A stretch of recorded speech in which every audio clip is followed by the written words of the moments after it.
자, 내가 렌트카 회사야. 아니, 그냥 건물주라고 할게요. 내가 이제 임대업을 하려고 건물을 샀어. 그럼 얘는 건물 살 때 회계 처리를 어떻게 하면 돼요? 현금, 구입. 내가 건물 산 걸 뭐라고 그래? 건물을? 기초자산. 리스의 기초가 되는 자산. 기초자산의 공정가치만큼 리스를 돈 주고 샀겠죠. 그 여기 뭐가 와? 아직 운용 리스로 제공 안 하고 건물만 샀기 때문에 얘를 뭐라고 그러냐면 선급 리스 자산이라고 합니다. 건물 구입하면 이렇게만 표기해 놔요. 괜찮죠? 아까 우리 구조 봤지만 운용 리스는 돈을 빌려주는 거야? 진짜 자산을 빌려주는 거야? 자산을 빌려주는 거고. 요 자산은 누구 거라고 그랬어요? 지금 여기 만약에 렌트카 회사가 있으면 여기 현차가 있다고. 여기 고객이 있어. 그럼 나는 렌트카 회사를 이제 차릴 거기 때문에 현차한테 돈을 주고 차를 받아온다고요. 괜찮죠? 그럼 이 경우에 이 리스 이용자, 제공자 입장에서는 봐봐. 제공자, 그 다음에 이용자 있으면 요 자동차의 법적인 권리는 누가 갖고 있어? 당연히 렌트카 회사가 갖고 있지 않겠어요? 내 이름으로 내가 차 산 거다 장사하려고? 법적인 권리는 얘가 갖고 있을 거예요. 경제적 실질은 누가 누려요? 누가 이걸로 위험과 효익을 누려? 아니, 이제 사용 통제권과 효익 획득권과 사용 지시권 누가 갖고 있어요? 얘가 갖고 있다고요. 내가 쓴다니까 내가 얘 잠깐 빌려준 거야 돈 벌려고. 그쵸? 그럼 이 경우에 렌트카 회사가 법적인 권리도 갖고 있고 경제적 효익도 누리고 있다고요. 그럼 이 자산과 관련된 감가상각 누가 해요? 당연히 렌트카 회사가 한다고요. 괜찮죠 여기까지는? 지금 요 회계 처리가 뭐야?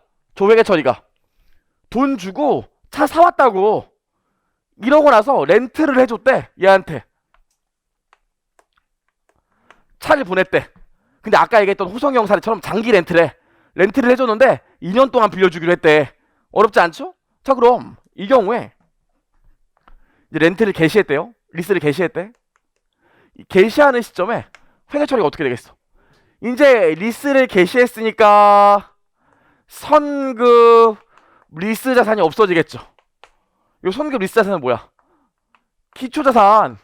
자동차 구입했을 때 공정가치로 잡혀 있었겠죠. 요거 없어지겠지. 그쵸? 장기 렌트 하면 한건 물었잖아. 이제 이것 때문에 내가 앞으로 리스를 받으면서 돈 벌 거라고. 그럼 이거 중개해주는 사람도 있을 거 아니야. 자동차 딜러나 우리 영업소 직원들. 자동차 딜러나 영업소 직원들은 뭘로 먹고 살아요? 이거 소개해주고 수수료 먹는 걸로 먹고 산다고. 건물도 마찬가지예요. 강남에 건물 얻고 싶어. 누구 찾아가야 돼? 요 앞에 복도방 찾아가야 돼요? 요 앞에 복도방 찾아가서 아우 저 여기 세계 빌딩 4층 임대하려고요. 그럼 뭐라고 그래? 나가라 그럴걸요? 이런 업무용 건물을 중개해주는 부동산 컨설팅 회사들은 따로따로 있다고요. 이런 거 하면 몰면 이런 거 하나 물면 그 부동산 컨설팅하는 회사한테도 몇 천만 원씩 줘요. 그걸로 먹고 산다고. 그럼 나는 아무튼 자동차 다시 돌아와서 자동차 딜러라면 내 장기 렌트로 계약을 맺었대. 그럼 이 렌트카 회사 입장에서도 딜러한테 뭐 줘야 돼? 고맙다고 수수료 줘야 될 거 아닙니까? 영업사원 수수료. 야, 너 때문에 계약 체결됐다. 고맙다 하면서 영업사원 수수료를 줄 거라고요. 이거 어디서 보지 않았어? 계약이 체결되면 주는 돈? 비용 처리? 우리 이거 수익할 때 배웠는데. 계약이 체결되면 주는 돈. 계약이 체결됐기 때문에 주는 돈. 뭐야?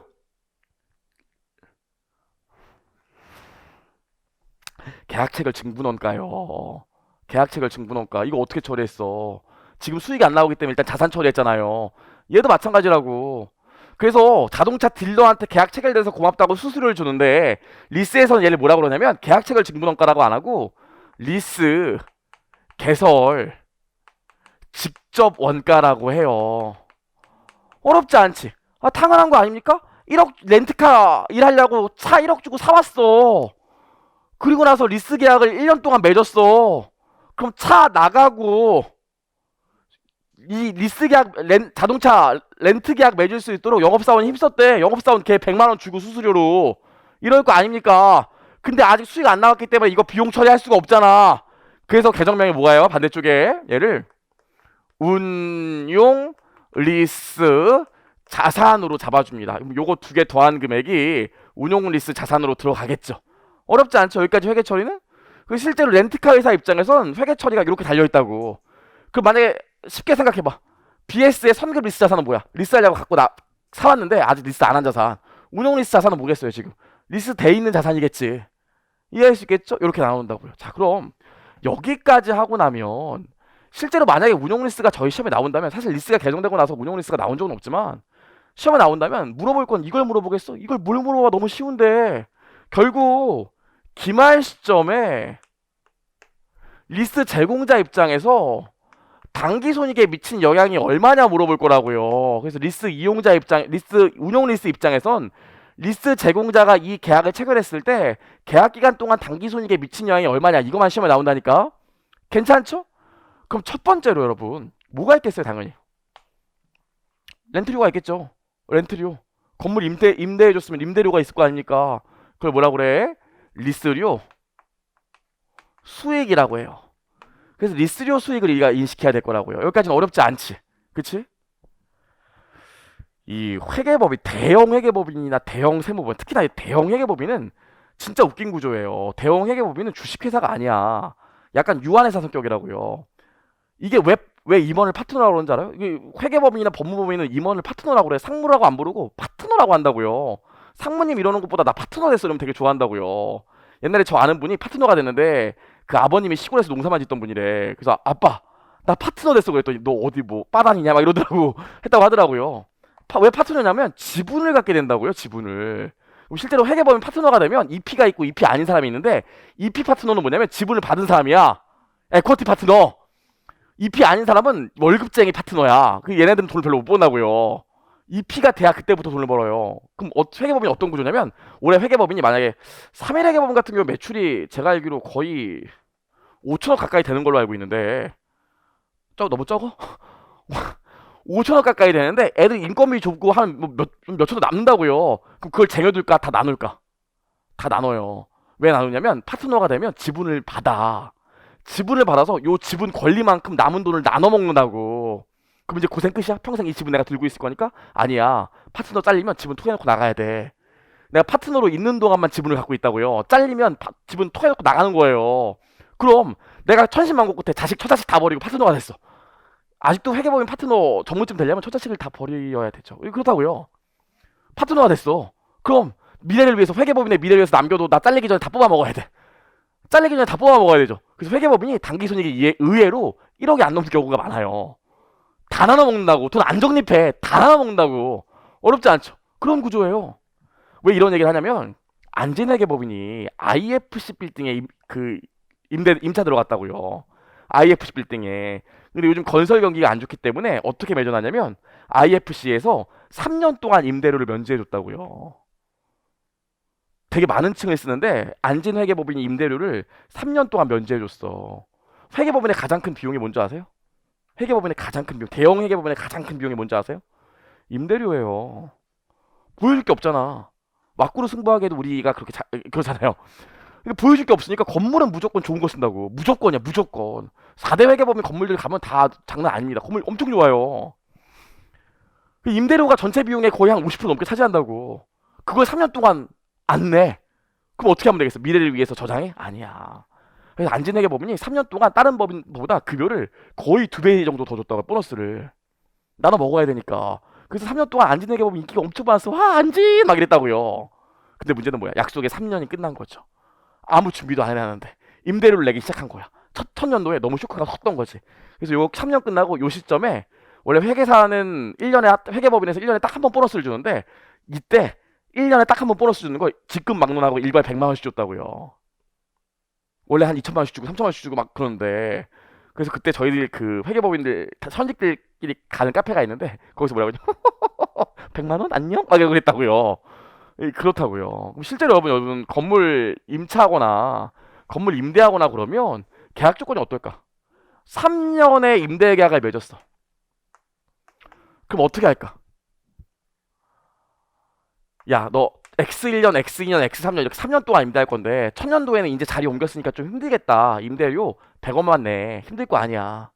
X 2년도에는 자리 좀 잡았겠네 그래도. 200원 내에 마지막 연도는 불태워야 되니까 300원 내 이렇게 한다고요.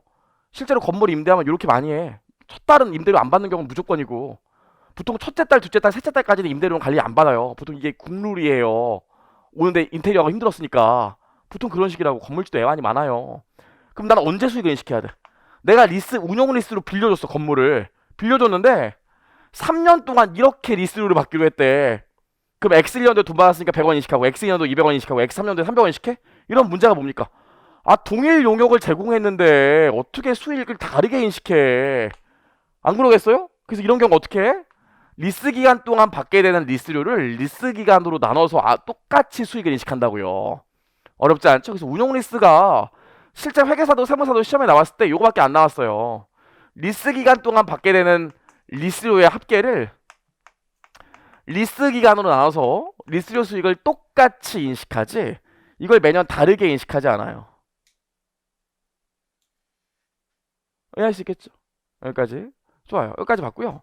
이제 두 번째 또 중요한 얘기가 뭐가 있냐면 감가상각해야 될 거 아니야. 내 거니까. 운용 리스 같은 경우는 리스 제공자 거라고요. 리스 이용자 게 아니라 감가상각을 해야겠죠. 감가상각에 근데 문제가 있어. 이거랑 성격이 달라. 이건 건물이기 때문에 20년 쓸 거라고. 이건 뭐야? 계약 체결 증부원가, 리스계에서 직접 원가. 얘는 뭐야? 요 리스 계약과 관련해서 돈을 낸 거죠. 임대료를 리스 기간이 3년이래. 얘 끝나고 나면 다른 애들 쭉 있기 때문에 20년 동안 뽑아 먹을 수 있대. 그럼 얘랑 감가상각 어떻게 해야 되겠어? 구분해서 해야겠어? 같이 해야겠어요? 이렇게 크게 끄떡만 하지 마시고 구분해서 해야겠어? 같이 해야겠어요? 구분해야겠지. 왜? 건물은 이거 리스 계약 끝나도 계속 내가 쓸 거라고. 다른 놈한테 임대하면서. 하지만 요거는 요 리스 계약 끝나고 나면 더 이상 가치가 없어요. 이해할 수 있겠지? 그래서 감가상각을 할 때도 두 개로 나눠서 감가상각하는데 원래 요 기초자산과 관련된 감가상각은 어떻게 하면 좋겠어? 원래 기초자산의 내용연수 원래 요 기초자산의 잔존가치로 감가상각하면 되겠지. 하지만 리스계에서 직접원가, 계약체결 증부원가 이 리스계에서 직접원가는 어떻게 감가상각해야겠어요? 리스 기간 동안 감가상각하고 딱 없어져야 된다고요. 그렇지 않겠습니까? 3년 동안 임차 계약 매진 조건으로 내가 부동산 중개업자한테 수수료로 3천만 원 줬대. 그럼 3년 동안 비용 처리하고 끝나야지. 그렇죠? 잔존가치 있겠어요, 없겠어요? 뭔 잔존가치야? 없겠죠. 리스계에서 직접 원가, 리스 기간 0. 괜찮죠? 자, 여기까지 봤습니다. 세 번째로 부동산 경기가 진짜 엄청 안 좋아요. 진짜 안 좋아요. 이게 진짜 경제가 좀 뭐랄까 점점 안 좋아지고 있다는 걸 저도 진짜 피부로 느껴요. 여러분 아시겠지만 저 광주만 가도 광주에 있는 회계법인들이 많이 없어졌어. 왜냐면 거기 뭐 기업이 있어야지. 없다고요. 진짜로. 지방 같은 데 진짜 심각해요. 그렇죠? 진짜야. 서울도 마찬가지야. 우리가 강남이니까 여기 핫스트리트고 사람 많은 거지. 종로만 가도 공실 어마무시하게 많아요. 옛날에 상상도 못했던 일이지. 여의도도 가봐. 여의도 가면 지금도 건물 그렇게 삐까뻔쩍하게 전하는데 다 공실이야. 장난 아니라고요. 그래서 우리같이 해커스 같이 건물 3, 4층 원하면 통째로 쓰고 싶다 이러면 종로 같은 데 가면 건물주가 나와서 큰 절까지는 아니더라도 깊은 감사의 뜻을 표한다고요. 그래서 여기 강남 말고 다른 데 가면 요즘에는 건물주보다 임차인들이 갑이야. 물론 앞에 이 조그만 구멍가게 말고 통째로 빌리고 이런 사람들 말하는 거예요. 그렇다고요. 제가 옛날에 종로에서 학원 할 때 그때는 제가 반 노무출자 사원이었기 때문에 그때는 그래서 제가 강의도 신경 많이 못 썼어요. 워낙 그 학원 그것 때문에 해커스 되게 좋은 것도 있고 한데 노무출자 사원이었기 때문에 그 건물 임차하고 임대하는 것도 같이 가고 막 그랬다고요. 좀 주제 넘었던 거죠. 같이 가고 막 그랬는데 그런 거예요. 저희가 저희 건물 2개씩이나 쓸 건데 여기 뭐 소방 시설 해야 되는데 소방 시설 이런 것도 하나도 없고 저희 뭐 또 등록세도 내야 되는데 돈도 없고 그런다고요. 여기는 등록세 이런 거랑 소방 시설 때문에 안 되겠다 가면 건물주가 어깨를 딱 잡는다고요. 저희가 내드릴게요. 내드릴게요. 왜 그러세요? 내드릴게요. 그래서 뭐가 있냐면 리스 인센티브가 있어요. 이게 뭐냐면 리스 제공자가 리스 이용자한테 돈을 준다고. 야, 너 우리 건물 들어오면 3년 동안 보험료 낸다며? 보험료 내가 내줄게 지금. 내가 지금 그 돈까지 까서 돈 줄게. 그 돈까지 돈을 줄게. 요 돈 갖고 너 그럼 보험료 내. 이제 들어올 수 있지? 이렇게 한다고요. 리스개설 직접 원가랑 얘의 차이 알겠지? 리스개설 직접 원가는 제 3자한테 준 거고, 요건 누구한테 준 거야? 리스 이용자한테 준 거라고요. 이해할 수 있겠지? 그럼 리스 이용자한테 우리 임대 계약 잘 체결하자고 돈을 줬대. 실제로 이런 경우 많죠. 그럼 이런 경우에 이거 어떻게 하겠어? 바로 비용 잡아? 지금 수익이 안 나오는데 어떻게 비용 잡아요? 그래서 이 인센티브도 일단은 자산으로 잡아뒀다가 예를 들어서 리스 인센티브를 지출하게 되면 이렇게 처리합니다. 회계 처리 어떻게 하냐면 교재 여러분 일단 보시죠. 인센티브를 지출하면 이렇게 처리해. 인센티브로 현금 나가면서 여기 선급 비용으로 일단 자산 잡는다고요. 어렵지 않지? 그럼 얘 어떻게 해주면 되겠어? 리스 기간 동안 안분해서 비용 처리하면 되겠죠. 그래서 얘는 리스 기간 동안 안분하는데 얘는 특이하게 비용 처리하는 게 아니라 수익에 차감으로 처리합니다. 수익에 차감으로 처리해요. 여기까지만 기억하시면 돼요. 여기까지만. 그래서 운용 리스와 관련해서는 개시 시점의 회계 처리랑 단기 손익에 미치는 영향이 요거 있다만 기억하면 되는데, 솔직히 말씀드리면 세무사 1차 시험에 한번 나왔는데 여기까지만 물어봤고 뭐 인센티브 물어보진 않았어요. 근데 여기까지 알면 좋겠죠. 어렵지 않죠? 인센티브. 좋아요.